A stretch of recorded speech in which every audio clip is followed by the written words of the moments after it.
Hey, what's going on everyone? Greg here, and it's finally here, the brand new M2 MacBook Air with an amazing new design, more ports, more power, and a brand new blue color, well, kind of midnight, that could just make it one of the best Mac laptops ever made. So for this video, I want to go over everything that Apple announced with the new M2 MacBook Air, the new M2 chip, and explaining Apple's new M series Mac lineup to explain which Mac I think is the best one that you should buy, because there's a few recommendations I might make before you buy this MacBook Air. First, let's start with the new design, because this is the biggest change to the MacBook Air design possibly ever. It now features a much flatter design that really just makes it look like a flattened out, thinner version of the current 14 and 16-inch MacBook Pro. So the body is now uniform in its thickness, and it loses the old teardrop-shaped slope design of the old MacBook Air. It is now 11.3 millimeters in uniform thinness. For reference, the old MacBook Air at its thickest point was 16 millimeters. It's also even a little lighter than the old MacBook Air, which weighed 2.8 pounds, and the new MacBook Air weighs 2.7 pounds. And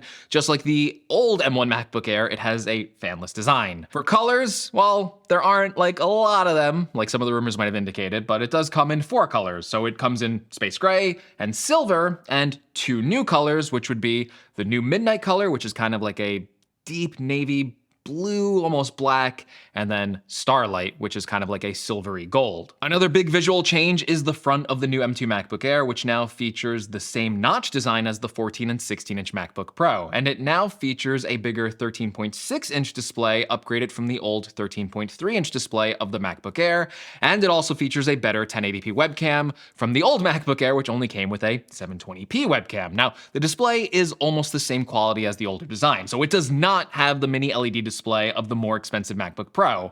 However, it does get an upgrade in display brightness, bringing the max brightness from 400 nits on the older model to 500 nits, which now matches the older M1 MacBook Pro and the new M2 MacBook Pro, so we'll talk about that a little bit later. It also looks like we're getting an audio upgrade in the form of a new speaker system in this newer, thinner MacBook Air body, but that remains to be tested and heard. The MacBook Air also gets now MagSafe charging. It has a new port, but it is just one port. It is a dedicated charging port, which is helpful, but other than that, it still retains the same 2 USB-C ports as the older model. Quite frankly, I love the new design of this new MacBook Air, and I think it just looks amazing. I personally am probably going to go for the new midnight color option, and I just really love the look of this device. Okay, now while the outside has changed quite a bit, the inside has also changed, with Apple now introducing their next generation M2 chip inside of this laptop. The M2 chip is basically a more efficient version of the M1 chip and has more power, and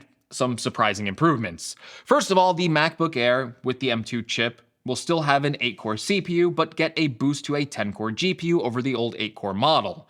In CPU performance, it will provide 1.4 times faster performance than the old M1 MacBook Air, or an 18% performance boost, and up to a 15 times faster improvement boost over the old Intel MacBook Air model. Now, despite being more powerful, it still retains the same 18 hours of battery life as the older model, so this Mac is more powerful, but again, still retains that same exact power efficiency, maybe even more than that much beloved M1 MacBook Air. Now, the 10-core GPU should also provide a nice performance boost. Apple is saying up to as much as a 35% performance increase, which I think will make this laptop even more well-rounded for demanding tasks like photo or video editing.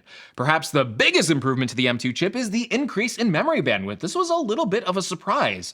Users will now be able to put up to a maximum of 24 gigabytes of unified memory into this device, which is an upgrade from the maximum 16 gigabytes of memory found on the M1 chip. Now, even though the M2 is a nice upgrade, there is still one thing that is disappointing to me with it, and you definitely need to know about this, and that is that Apple, according to the spec page, it still only officially supports one external display connection through the Thunderbolt port. So if you have multiple studio displays or something like that, this may not be the multiple Mac monitor setup Mac that you're looking for. So consider the MacBook Pro. All right, now that was a quick overview of everything new with the new MacBook Air and of course the new M2 chip, but this is also a bit of a buyer's guide.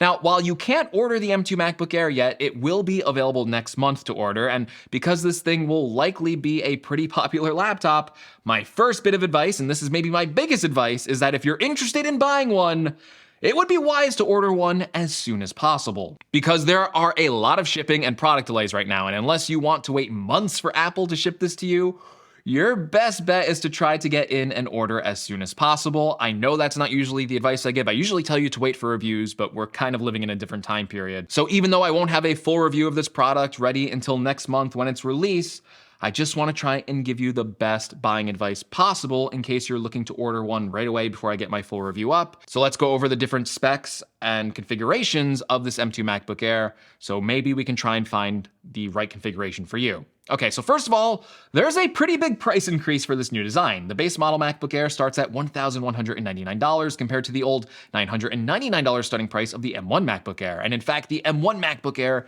is still available in the lineup to occupy that lower price point. Now for this base model, you will get an 8-core M2 CPU with a binned 8-core GPU, not the full 10-core version. You also get just 256 gigabytes of storage and 8 gigabytes of unified memory.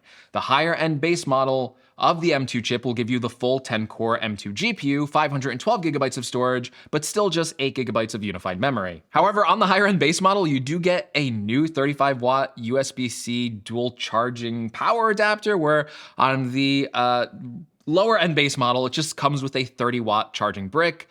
Also, on the higher end model, you can change out that dual port one for a higher wattage 67 watt charger if you want to fast charge the MacBook Air. But personally, I think I would just stick with that 2 USB-C charger. I think that's going to be, going to have more utility than just a single port power brick. Now let's go back to the base model because you can configure this all the way up to the higher end model. So let's just look at all the configuration. So for $100 more, you can get the full M2 chip with the 10-core GPU. Memory pricing is also here. So $200 more for 16 gigabytes of memory, and then $400 more for the new 24 gigabyte of unified memory option. You can also still configure this M2 MacBook Air up to 2 terabytes of storage for $800 more. And like I said before, while the base model M2 Air comes with the 30-watt charger, you can spend $20 more to upgrade it to either the 35-watt dual USB-C power adapter or the faster and bigger 67-watt USB-C power adapter to fast charge the MacBook Air. So if you max everything out with this new MacBook Air, it goes all the way up to $2,500. And yes, that is including the new power brick. So while this thing starts at a lower price point, you can spec this thing out pretty high and it can get very expensive. All right, so what recommendations do I make? Well, as always, I think you should focus on storage first. Buy as much storage as you need, and a good way to see how much storage you should buy is to look at your current computer, see how much you're currently using, and then also plan ahead for the future. So this is a laptop that could easily last you 5 years of usage, if not more. So if your current computer has 256 gigabytes of storage and you're using 240 gigabytes of it, well, it's probably a smart idea to upgrade to 512 gigabytes of storage, because don't forget, you can't upgrade the storage and memory later. So buy as much as you think you'll need, not only for today, but also for tomorrow. What about that M2 chip? If you're going for the base model, should you really spend $100 more on the 10-core GPU? Well, it's very hard to kind of say that right now as I don't have the product in hand, but just giving you like basic advice, if you're not using any GPU tasks, if you're not dealing with video editing, photo editing, if you're not playing games on your MacBook Air, I mean, apparently Resident Evil is coming to the MacBook, or the Mac in general, that's gonna be pretty cool. But yeah, so if you're not doing any of those GPU intensive tasks, there's literally no reason to spend the extra $100 on this MacBook Air. And even if you do some GPU tasks, it may not be worth the extra $100 just for an extra 2 GPU cores, especially because we don't know exactly the thermal situation on this new MacBook Air. But again, if you want the most powerful GPU possible, you should probably spend that extra $100 on that 10-core GPU chip. But I think for most users, the base model 8-core GPU is gonna be fine, especially for most of the customers that go in buying the MacBook Air. Most of the people won't need extra GPU power. Second, I would focus on memory. Memory is a big deal for certain users. So if you're a light user, you mostly use your laptop for things like web browsing, photo viewing, watching videos, taking notes, listening to music, and so on. And you probably don't have a ton of apps open at once. 8 gigabytes of memory on the M2 should probably be fine. I would only start upgrading to memory if you do more pro tasks. So if you do video editing or photo editing, at this point, I think the 16 gigabytes of memory is a smart upgrade, if not a mandatory one. And for 24 gigabytes of memory, I think you really have to be using this as a very thin and light portable computer, but for really targeted pro tasks. So kind of in between the 14-inch MacBook Pro and the MacBook Air. So let's say you do a lot of 4K video editing, or maybe you do development, you're like a developer, and you have a lot of apps open at once or something like that, 24 gigabytes of memory might be a good upgrade choice to make, but I am happy it is there if you do want to really spec out this MacBook Air, because memory constraints can be a really big constraint for some users. So it actually opens this laptop up even into more possible use cases. Okay, let's address the elephant in the room, the M2 MacBook Pro. Now, I may do a dedicated video on this, but I still need time to process my thoughts on this laptop, because at first glance, this seems like a laptop you should not buy. The design has not changed, it still has the touch bar, and the MacBook Air is cheaper than this laptop. So my initial instinct is to say, skip this laptop, the MacBook Air looks way better, it's cheaper, buy that product. However, after looking at the spec page, I think there may be an argument to be made. I don't want to admit this, that if you don't care about the design, if you are looking for the most value on performance, the M2 MacBook Pro comes by default with the 10-core M2 GPU and an active cooling system. So it has a fan, it dissipates heat better, so it will probably get better performance than the M2 MacBook Air. But yeah, looking at both these laptops, the MacBook Air with the 10-core GPU and this M1 MacBook Pro with the 10-core GPU, it's basically the same price. So I think a lot of people are going to prefer the new design, but maybe you don't care about the design, or maybe you like the touch bar or something like that, then maybe the M2 MacBook Pro might actually be a better choice for you if all you care about is performance. But why, Apple? Why are you selling the MacBook Pro in the same design? I really don't understand this choice. It is just weird to me.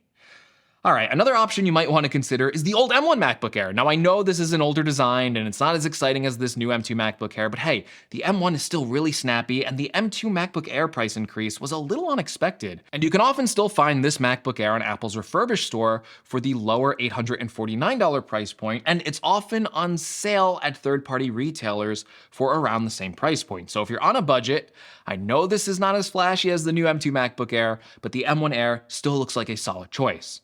All right, everyone, that is basically everything new with the new M2 MacBook Air. I am really excited for this laptop, if you cannot tell. I can't wait until next month to check it out so I can give you a full review. So if you like this video and found it helpful, please give me a like. If you want to see more, make sure you're subscribed to the channel. And as always, thank you so much for watching. I really hope the video helped you out, and good luck on getting a new M2 MacBook Air. And take care, everyone. Hopefully I'll see you in the next one. Peace.